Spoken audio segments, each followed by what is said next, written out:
华视好新闻，好心的新闻来看苗栗有一个做餐饮的头家，关乎当地一间病院，一个月30公分，总共800粒的便当，而且由专人送到病院。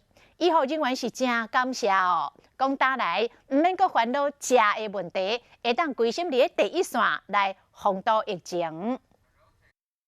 切落柑仔米卤鼎落快炒，今仔日的配菜是柑仔米炒卵甲炒青菜，双主菜有鱼甲有肉。工作人员赶紧把便当准备好，送到病院。蛮不错的，有2个主菜。袂用线都小烫烫的便当啊！医护人员真感动，而且这尔澎湃便当唔免钱。有餐厅业者关一个月30公分，总共800个便当给病院，可以免为着每天要吃什么伤脑筋。不用再另外订餐，因为其实另外订餐的话，我们还会再花一些时间在点餐的部分，然后还要就是钱，然后再拿出来。